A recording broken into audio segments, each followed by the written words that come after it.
මෙන්නානේ දන්සල් යනවා පන්සල්.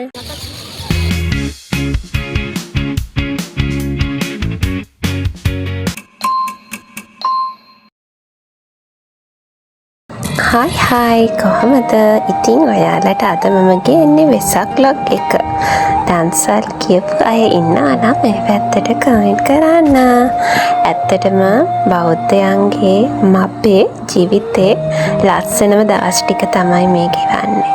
දන්සල් ඒ විතරක් නෙමෙයි, වෙසක් කූඩු තොරන් කියන්නේ අපේ ජීවිතේට අමතක නොවන දවස් ටික. ඉතින් මම මේ දවස් ටික ඔයාලට කියන්නම්. අපි ගියා කොට්ටේ රජමහා විහාරයට. ඉතින් එතන නෝඩල්ස් එකක් හම්බුණා. ඉතින් අපි ඒකත් කාලා හිමින් ඇත්තටම අපේ ජීවිතේ ගොඩාක් දේවල් මොනවා හෝ පිනක් කරපු නිසානේ මේ අවුරුද්දේ අපිට වෙසක් සමරන්න ඕනේ කියලා. ඉතින් මමයි නංගි දෙන්න පන්සලට ගිහිල්ලා හවස කුඩු බැලුවා. මේ තමයි අපේ ගුවන් හමුදා එකකෙන් බත්තර මොල්ලේ ගහලා තිබ්බ වෙසක් කුඩු ටික.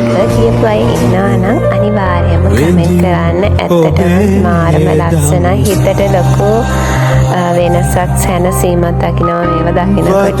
අතීතයත් එක්ක අපි පොඩි කාලේ ඉපදිලා අපි දෙයක් ඉගෙන ගත්ත දහම් පාසලෙන් ඉස්කෝලෙන් පොත්පත් වලින්. ඉතින් ඒ සියල්ලම මේ කතා පුවත් ඇහෙනකොට මට වගේම ඔයාටත් මතක් වෙනවා කියලා මම දන්නවා. ඉතින් ඔයාලට කොහොමද? ඔයාලත් ගියා නම් අනිවාර්යයෙන්ම ටෙක්ස්ට් එකක් දාන්න. ඒ වගේම තමයි ඉතින් මෙයමයි නංගි මේ විදිහ කුඩු බලනකොට මගේ අත්තම්මා මම අමතක කරේ නෑ. මොකද එයානේ අපිව ලස්සන ගමනක් මේ විදිහට යවන්න එයා ගොඩක් කැපකිරීම කරා, අම්මයි තාත්තයි වගේම. ඉතින් එයත් මම පන්සලට එක්කගෙන ගිහිල්ලා එයාටත් තරම් පෙන්වුවා. ඉතින් මේ ගමනට මගේ යාළුවෙකුත් සහභාගී වුණා. එයාගෙත් මම ෆොටෝ එකක් මේ ලග් එකේ දාලා ඇත. ඉතින් අපි තුන්දෙනා හරිම සතුටින් මේ ගමනට සහභාගී වෙලා අපි ගොඩක් දේවල් ගිය අවුරුද්දේ මෙහෙමයි, මේ අවුරුද්දේ මෙහෙමයි කියලා අපි මේවා කරා. ඉතින් දන්සල කියන්නේත් ඒක වෙනම දෙයක්. ඇත්තටම ගොඩාක් පින් ඊළඟ අවුරුදු වලත් ඒ දන්සල් ඒ විදිහටම පවත්වන්න ලැබේවා කියලා ප්‍රාර්ථනා කරනවා. ඉතින් මේ ලොග් එක ඔයාලා වෙනුවෙන් ගෙනාවේ ගොඩාක් අයට මේවා නරඹන්න බැරි පිරිසකුත් ඇති. එයාලට මේ ලොග් එක හරහා හරි බලන්න කියලා තමයි මම මේක ඔයාලට ෂෙයා කරේ. අනිවාර්යයෙන්ම බලන්න කියලා හිතනවා.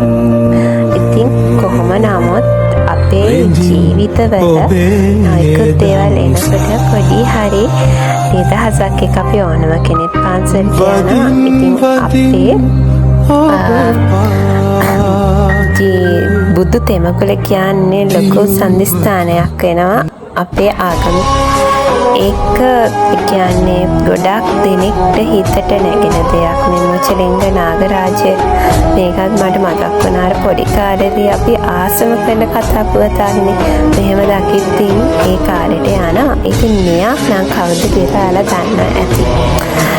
ඉතින් මේ විදිහට තමයි දන්සල් වෙසක් කූඩු හැමදේම මේ අවුරුද්දේ බුදු තෙමගුල මේ විදිහට තමයි අපි කරේ. ඉතින් මමයි නංගි අපේ යාළුවයි අපි ටිකම එකතු වෙලා මේ දවස් මෙන්න මේ විදිහට තමයි හැදුවේ. අපේ අත්තම්මගේ ටික තමයි මේ. අනේ සතුටින් ඉන්නවා දකිනකොට මම ගොඩාක් ආසයයි ආදරේ. මේ සියල්ලත් කරගෙනම අපි නැවත ගෙදර එන්න පිටත් වුණා. මේ තමයි කොළඹ වෙසක් තිබ්බ විදිහ. සැරසිලි අතින්ද හැමදේම අතින්ම ලස්සනටම තිබුණා. වෙසක් බලන්න කිය නැති කෙනෙක්, කොළඹට එන්න බැරි වුණ කෙනෙක් මේ vlog එක බලලා ඔයාගේ හිතට එන දේත් කියන්න. අනිවාර්යෙන්ම ඊළඟ පාර හරි බලන කියලා හිතේ තියාගන්න. පරිස්සමින් ඉන්න. බුදුසරණයි. මගේ YouTube channel එක subscribe කරලා නැත්නම් subscribe කරන්න. ඔයාලට ගොඩක් ආදරේ.